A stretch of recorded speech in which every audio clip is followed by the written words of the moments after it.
Number 50. Terry, some actions considered to be bad by our society have favorable consequences, but an action is good only if it has favorable consequences. So some actions considered to be bad by our society are actually good. Okay, that definitely has some conditional statements in it, right? So let's write those out. Some actions considered to be bad by our society have favorable consequences. So some of the things that are bad, they end up having favorable consequences. But an action is good only if it has favorable consequences. So that means if it's good, it has favorable consequences. Whenever we see the words only if, that means that whatever comes right afterwards, that's our necessary. So that goes on the right side of the arrow. Favorable consequences. So some actions considered to be bad by our society are actually good. How did Terry get that conclusion? Some actions considered to be bad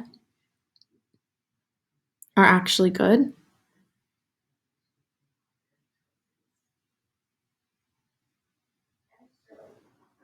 I'm not seeing where Terry got that from. Let's see.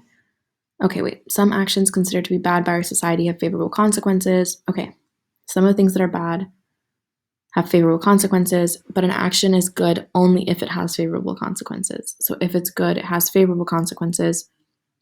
Some actions considered to be bad are actually good. I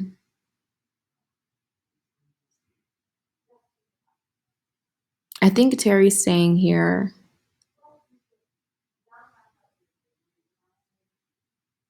well, Terry's saying some of the things that are bad,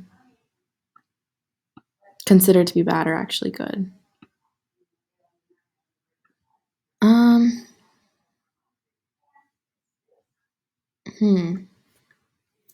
I think this was like a reverse, this was a conditional flaw, because I think Terry had to assume, hey, if it's, I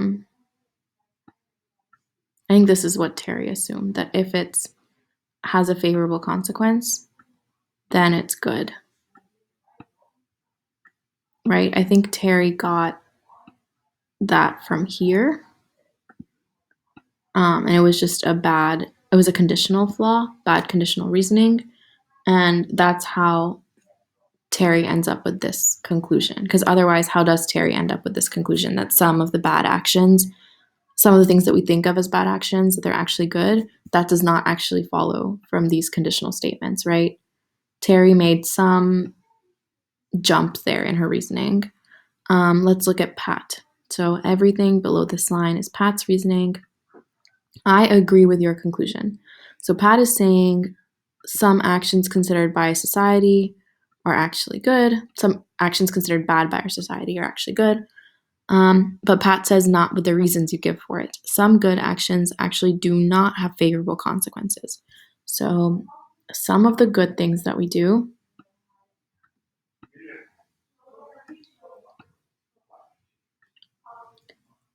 do not have favorable consequences.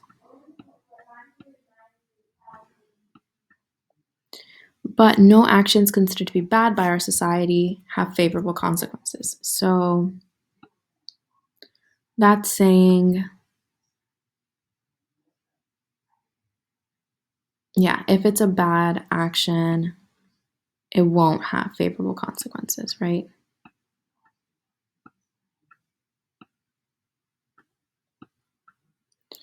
So your conclusion that some actions our society considers bad are actually good still holds.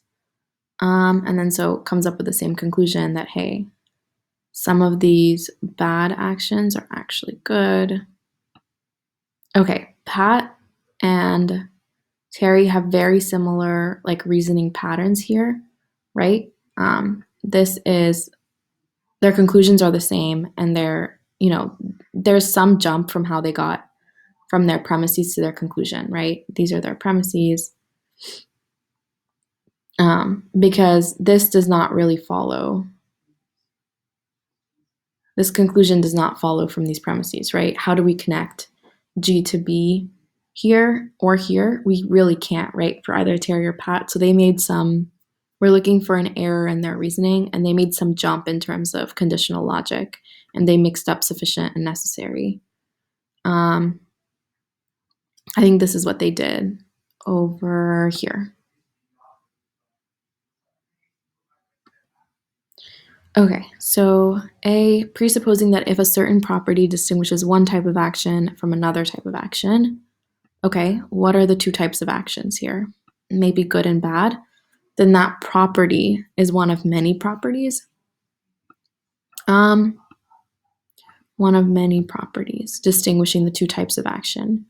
Well, I don't remember them saying anywhere that a property is one of many types of properties, right? At most, we have three things going on here. We have good actions, we have bad actions.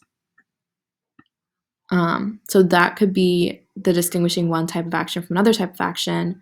But then the property that they're talking about, that would have to be favorable consequences. Do we ever say favorable consequences?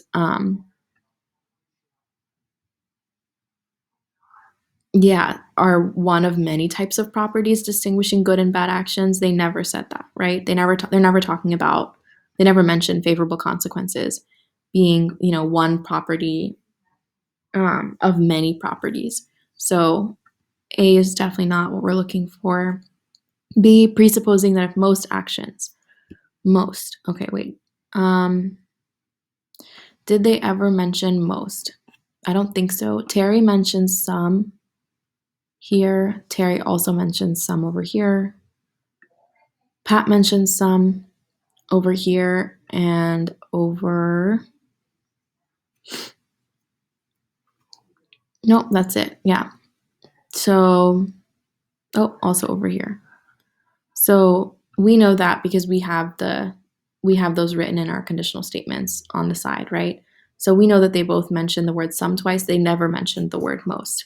So B is not right for that reason. They never said most, so how could they have presupposed that most actions are sharing a certain property?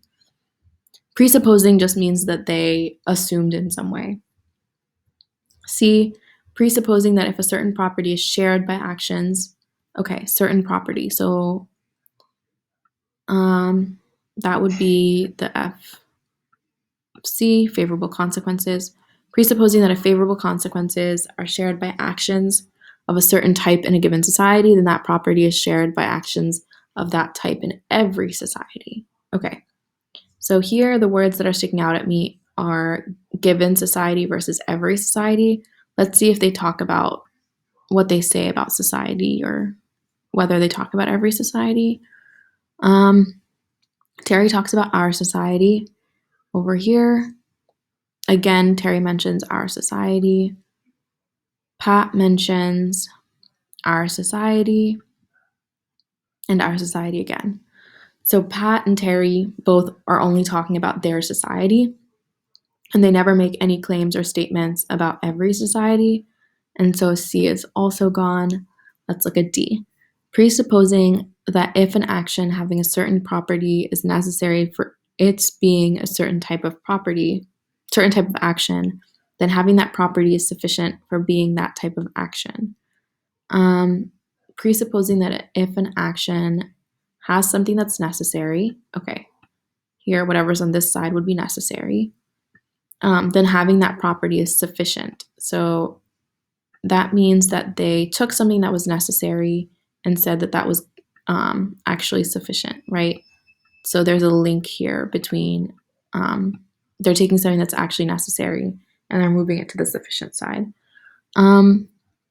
Yeah, I think that's what they did here, right? They took over here, up here when we wrote this out, Terry took favorable consequences, which only ever showed up as a necessary thing, and moved it onto the left side to be sufficient to end up with her conclusion, right? So D sounds pretty good to me. Let's look at E. Presupposing that if a certain property is shared by two types of action, then that property is the only property distinguishing the two types of action from actions of other types. Okay, only property is sticking out at me, and then actions of other types other than the two types is sticking out at me, because the two types would be good and bad, right? Did we ever talk about actions of other types other than good or bad? We didn't, right? So that's one reason we can, be cautious of this. Another reason is they're saying that property is the only property.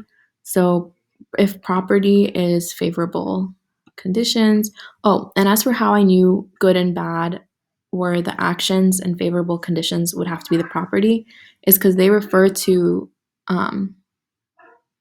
some actions as bad, right? And an action as good. So they refer to the words good and bad with the word action. So when they're talking about actions, I know that they're talking about probably good and bad.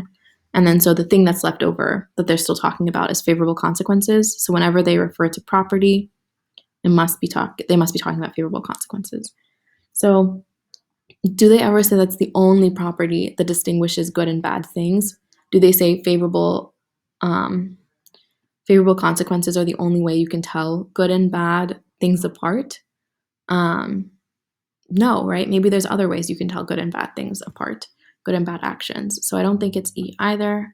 Our answer here would be D.